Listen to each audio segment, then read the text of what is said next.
2019 was one of the most intriguing years in the office sector this cycle.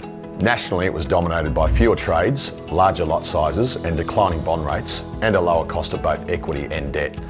This led to cap rate compression that few thought was likely at this stage of the cycle.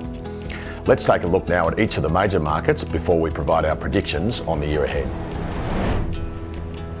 The theme for Brisbane in 2019 was trading. Brisbane has continued to trade at significant volumes from right across the spectrum, including the big end of town with 4 major CBD trades over the $350 million mark.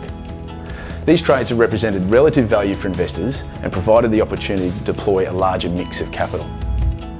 The big shake-up for Brisbane was the surprise move from the state government to impose the foreign investor land tax, which rattled our offshore buyers.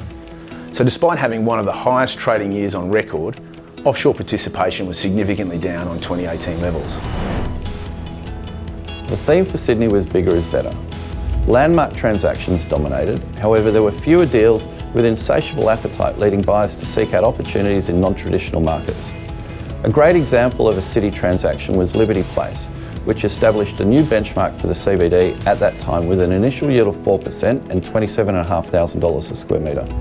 The volume of commercial sales in New South Wales achieved a new record with $10 billion, however the number of sales was half that of 2018, reinforcing the theme of significantly larger deals in 2019. With limited CBD opportunities, both on and offshore capital have continued to chase non-CBD markets, such as North Sydney, Parramatta, Macquarie Park and Chatswood.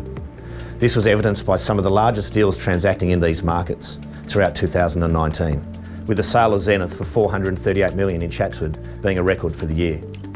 Yields continue to firm, leading to stronger pricing, whilst all these markets have been underpinned by massive government infrastructure spending, dominated by the opening of the new Sydney Metro. In 2019, the theme for Canberra was building.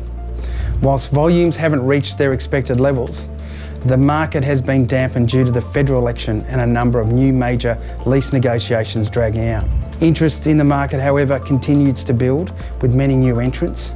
Resetting of A-grade rents will now be the new paradigm for tenants to absorb. The theme for Melbourne was tightly held and heavily pursued. Whilst 2019 began with a number of significant transactions including 80 Collins Street and 2 South Bank Boulevard, there was very limited trading as investors held on for potential further upside in the leasing markets. The big resilience test, however, will be the impact of significant backfill supply as several office developments in Melbourne reach towards practical completion. A bit like Sydney, the lack of investment-grade supply has seen the capital push outside the city grid into markets such as St Kilda Road and the Fringe in an attempt to secure opportunities in this tightly held market. The theme for Adelaide was the right recipe. Adelaide is well and truly back and featuring heavily on investors' minds, which has provided significant trading opportunities. The market has latched onto the relative returns and stable underlying economic and leasing landscape, and this has led to a significant cap rate compression in the order of 50 basis points. Sales volumes for 2019 exceeded the record set in 2018, however the pendulum shifted from onshore buyer dominance to offshore groups gaining the upper hand, with Singapore particularly prominent. The theme for Perth was capturing the attention. Perth is a market on the radar for both core and total return buyers, largely driven by continued improvement in the leasing market, which has one of the best outlooks for effective rental growth across Asia Pacific over the next 3 years of approximately 45%. 2019 saw a significant volume of office transactions, recording around $1.2 billion of sales, which is above 2018's record-breaking year. We saw a strong following from foreign capital, particularly out of Singapore, with offshore purchases accounting for over 50% of transactions. On the ground, we also saw more investors in the market for core plus opportunities than ever before. In our campaign for 2 Mill Street, we received strong interest evenly spread between domestic and offshore capital, with domestic groups starting to price opportunities more aggressively than what we witnessed in 2018. Themes for 2019 from an international perspective have been depth, partnership and lower for longer. Depth, we've had more foreign capital pursuing Australia as its preferred APAC exposure than ever before. Partnerships, a lot of talk about this at the beginning of 2019, started to see the crystallisation of this towards the end of the year.